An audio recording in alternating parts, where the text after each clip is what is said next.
अस्सलाम वालेकुम। आपको पता है कि 20वां सिपारा है, सूरह अल-क़सस पढ़ रहे हैं, उसी को कंटिन्यू कर रहे हैं। और जिन लोगों को इल्म दिया गया था वो कहने लगे कि तुम पर अफसोस है, अल्लाह का सवाब बेहतर है इसके लिए जो ईमान लाया और नेक काम किया, ये सिर्फ सब्र करने वालों को ही मिलेगा 80। फिर हमने क़ारून ने इसके घर वालों को ज़मीन में धंसा दिया, फिर उसकी कोई ऐसी जमात ना थी जिसको अल्लाह के अज़ाब से बचाती। 81। तो ये जो जब फ़िरौन को अल्लाह ताला ने कैसे समंदर में गर्क कर दिया था, क़ारून के जो ख़जाने थे वो किस तरह उसके कोई चीज़ किसी काम नहीं है। आप देखें अल्लाह ताला हमें बताते हैं कि मेरी तरफ पलट आओ, बार बार अल्लाह ताला कहते हैं कि मेरी तरफ पलट आओ। और हम अल्लाह की तरफ जब पलटेंगे तो अल्लाह ताला गफ़ूर रहीम माफ़ करने वाले। लेकिन अगर हमने अल्लाह ताला की को राज़ी नहीं किया और दुनिया से हम अगर अल्लाह ताला को राज़ी के बगैर चले गए तो हम अल्लाह से क्या कहेंगे कि हमने अल्लाह ताला आपका हुक्म नहीं माना, हम आपकी रज़ा में हम राज़ी आपकी रज़ा में नहीं हुए और हमने अल्लाह को राज़ी नहीं किया। इसलिए अल्लाह की रज़ा में राज़ी होना और अल्लाह को राज़ी करना और अल्लाह की रज़ा में हमारी बेहतरी खुशी है वो समझना है बहुत बड़ी बात है। फिर अल्लाह ताला क्या कह रहे हैं वो कल जो इसके मर्तबे की तमन्ना करते थे, आज सुबह को कहने लगे हाय शामत, अल्लाह ही अपने बंदों से जिसके लिए चाहता है रिज़्क़ फराहम कर देता है, जिसके लिए चाहता है तंग कर देता है। अगर अल्लाह हम पर एहसान ना करता तो हमें भी धंसा देता। हाय अफसोस, काफ़िर लोग निजात नहीं पाएंगे। 82। और जो आखिरत का घर है हमने उसे उन लोगों के लिए तैयार कर रखा है जो मुल्क में जालिम और फसाद का इरादा नहीं रखते, और अच्छा अंजाम तो सिर्फ अल्लाह से डरने वालों के लिए है। 83। जो कोई नेकी लेकर आएगा और उसको उससे बेहतर सिला मिलेगा, और जो कोई बुराई लेकर आएगा तो जिन लोगों ने बुरे काम किए थे उनको उसी कदर सज़ा दी जाएगी जो वो करते थे। 84।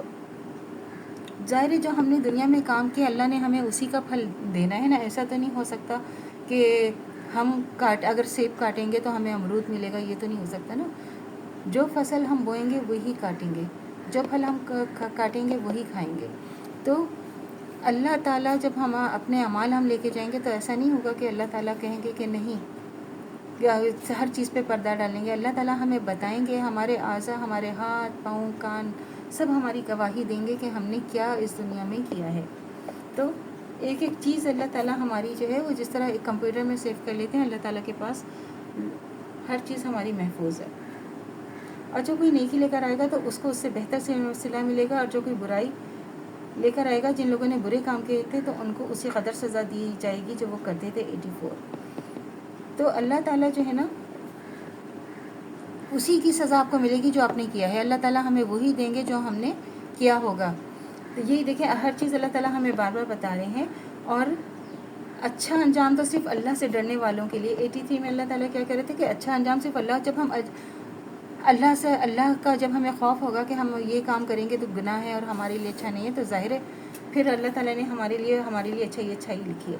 ए नबी, जिसने आप पर इस कुरान के अहकाम को फ़र्ज़ किया है वही आपको फिर ले जाएगा जहाँ फिरना चाहते हैं। फिर आप कह दीजिए कि मेरा रब खूब जानता है जो हिदायत लेकर आया और इसको भी जो सरी गुमराही में है। 85।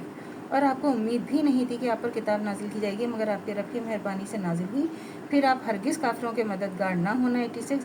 और आपकी अल्लाह की आयत के नाजिल होने के बाद इससे ना रोक दें और आप लोगों को अपने रब की तरफ बुलाते रहें, मुशरिकीन में हरगिज़ शामिल ना होना। 87। और आप अल्लाह के सिवा किसी और को माबूद समझ कर ना पुकारना, और इसके सिवा कोई माबूद नहीं, इसकी ज़ात पाक के सिवा हर चीज़ फना होने वाली है और उसी की हुकूमत है और उसी की तरफ तुमको लौट के जाना है। 88। बेशक हमने वाकई अल्लाह की तरफ लौट के जाना है। अल्लाह से दुआ करनी चाहिए जो हमारा ईमान है मरते दम तक कायम व दायम रहे, खात्मे बिल खैर ईमान पर हो। इजाज़त दीजिए, अल्लाह हाफिज़। मेरे चैनल को लाइक कीजिए, शेयर कीजिए, सब्सक्राइब कीजिए। शुक्रिया।